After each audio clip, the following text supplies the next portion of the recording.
Hey there everybody, welcome to another episode of Gideon's Tactical. Today we are checking out the SOG Twitch XL. That's the big boy, extra large Twitch by SOG. Gonna give you the basic specs, we'll look at some field testing, EDC use, and then we'll bring it back in for the tabletop and wrap up with my final thoughts. So, give you the basic specs. We got 3¼ inch blade right there, great for either EDC or tactical use. Tanto design plain edge with this particular model. We got a hollow grind. The overall length is 7½ inches, right there, with 4¼ inches long. Made with graphite handles and aluminum liners in there. Lockback design, pocket clip, tip up, open assist, and it weighs in at 4.2. Pretty hefty blade for SOG. That's a pretty heavy folder for SOG for sure. And those are the basic specs for you. AUS 8 steel, Rockwell hardness 57 to 58. Satin finish on this particular model. That's a great, I love that AUS 8. So let's go ahead, test it out, see how it performs, and we'll come back on into the review. Oh yeah, didn't even think about it. That Twitch XL goes right through that 1-ton rated super thick paracord. I mean, that's awesome. I mean, it wasn't even thinking about it, and it was slicing right through that paracord. That's awesome. Great man-made materials, webbing, you know, paracord, nylon rope, that type of stuff. This thing's gonna slice right through that type of stuff.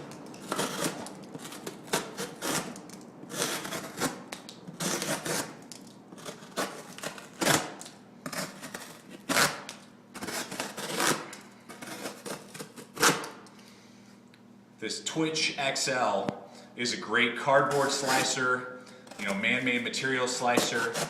Even with that Tanto design, it's going to slice right through cardboard. This is very thick cardboard. This Twitch XL is an awesome slicer when it comes to man-made materials, particularly cardboard.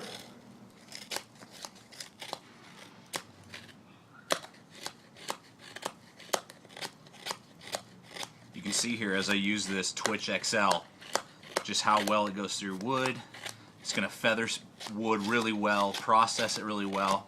So if you are using it around a campsite to make tinder or just whittling, carving for the fun of it, this Twitch XL is going to do a superb job of slicing through that wood. So there you go. Regardless if you're cutting through cardboard, going through rope, whittling, carving on a camping trip, hiking trip, whatever, this great XL Twitch is going to be an awesome knife for you. It's going to cut through stuff, do a great job. The blade geometry, I love how SOG does these particular Tantos. And if I'm going to go with the Tanto knife, which I don't usually prefer, you know, I much would prefer, say, you know, like a drop point design, much more like that. This is my preference. But if you are going with a Tanto, this is the type of Tanto that I like. Kind of got that bringing it down almost more to like a spear Tanto, not just straight up to the top. So I like that a lot. Super strong tip that's very, very strong. Nice thick blade with that hollow grind. Oh my gosh, I mean, it is a slicer and a dicer. AUS 8 steel is great. I love the heat treatment that SOG puts on theirs. Holds an edge well, takes an edge well. Just a great budget. It is definitely a budget steel. You know, it's not, again, 154 cm. It's not, you know, VG10. Those are going to be better steels and hold an edge longer. But AUS 8, you can hold an edge for a good amount of time, and then when you need to put an edge back on it, you're not going to have to spend, you know, an hour trying to resharpen your knife, which is great. But great, nice, thick. I love that jimping up there on the spine as well. That is awesome jimping. Awesome, awesome amount of jimping. Bites in well to my finger when I'm holding it, carving, doing your whittling, all the, you know, you're cutting aggressively through boxes or whatever. I mean, that is awesome. I love that. You got that finger guard, which is also acts as a flipper, so you could definitely use this in a tactical format. And that's what I'm finding, guys. The more I use knives, it doesn't really matter about the traction on the sides. It matters more about the lockup up front. You know, if you got a really good finger guard or a really good thumb ramp, you're going to be able to use a knife in a tactical format and stab, you know, if you need to, without worrying about, you know, riding up and cutting yourself. It doesn't really matter about the texture. So that's nice. You got jimping on the back there. We're going to close this up. Look at the deployment. You got 2 thumb studs, which are great because they go above the graphite handles. Awesome. I love that. That's really, really nice. Totally digging that. So you can grab it easily on either side, left or right-handed. They're exactly the same spot. Open assist. Boom. As we all know from SOG. whips out with authority.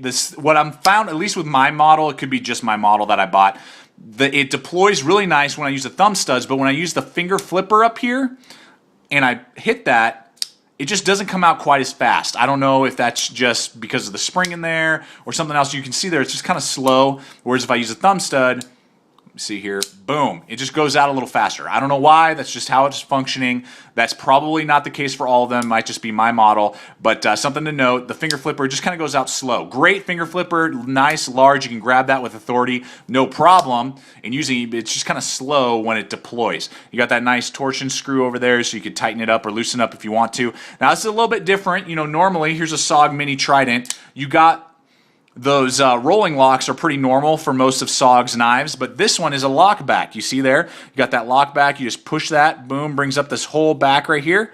Then you can close the knife. You can only close this two-handed. You're not going to be able to, you know, like push it and try and like kick it down because of the spring. You got to close it two-handed, which is kind of a drawback. I know some of you just don't like that. It is a lockback design, and you are going to have to use two hands every time you close this knife. So it does have a safety as well right back there. So if you block that up, click it forward, no matter what you do, if it's in your pocket, it's not going to open up or accidentally deploy. Then you can just pull that back, boom, open it up, start cutting away. Going on in the graphite handles, like I said, that's interesting with aluminum liners in there, and it's a heavy knife for SOG in particular. You know, it's kind of beefy, 4.2. That's a heavy, you know, folder, and for 3 1/4 inches, that's pretty big and pretty heavy. I would have liked to see that a little bit lighter, like let's say 3 1/2. If we could have knocked about, you know, 1/8 of an ounce, that would have helped out a little bit. But the handle is nice and large. I wear large-sized gloves. You can see there it fits really well in my hand. Nice and it's really thin. I love that. You know, you're not going to feel it in your pocket. You're going to be able to take it out. It's not going to thrash your pocket. You know, if you're wearing nice dress pants a lot of the time, this would be a great gentleman's knife as well. You know, that pocket clip is rotatable. You can put it on left or right. You got a nice big lanyard hole as well. And, you know, for slick, smooth surface, you get a really good grip and grab, regardless if you're holding it that way or in a reverse. You know, if you were doing like a stabbing, you're just locked in and it feels very comfortable, and it's nice and wide, which takes up my hand space well. And then you can go to town and use the knife. So those are the basic, you know, just overall, just going to show you here again a competitive option. You can see here, this is the Mini Trident, again, like I said, and we are looking at just about the same blade length. Exact same blade design. You can see there, I mean, that's the exact same Tanto design. You get just maybe a hair less. This is probably like 3.1, I believe, if I remember correctly. The Mini Trident down here, you're going to get 0.1 inches longer with the twitch. And you can see there, I would say overall, this definitely feels better. The Trident feels a little bit better in my hand, and it weighs in at 3 ounces. So it is almost 1.5 ounces lighter on the overall. Now it is a little bit thicker. You're going to feel it a little bit more in your pocket, like size-wise, but it is lighter overall. So that's just a little comparison there. These ones run you, if I remember correctly, right around like $45 mark for the Mini Tridents, and then the XL Twitches are going to run you right around the $50 to $60 mark. So you are going to pay a little bit more for the Twitch just because it has the graphite handles and a little bit different technology, and so there's a little bit more effort that goes into the Twitch than goes into the Mini Trident. But if you're going to tell me that between the two, I'd probably actually go with the Trident, particularly if you're looking at that kind of Tanto design, because they're almost exactly the same, and this one's just a little lighter and feels a little bit better in my hand. So that's just my opinion. Just want to show that to you as a competitive option from SOG. So again, but if you're looking kind of in that leek kind of format, you know, a Kershaw leek knife, you don't want something that has, you know, like a textured handles. You want something that's nice and slick and smooth so you can get it out of maybe your dress pants. You wear suits and ties a lot. You know, this would be a great knife for you. Or if you are just rocking another EDC by SOG, you're just doing a SOG collection, the XL is a great knife if you don't mind a lockback design. So I hope this has helped you guys out. Thanks for watching. Stay equipped, stay prepared. We'll see you out there.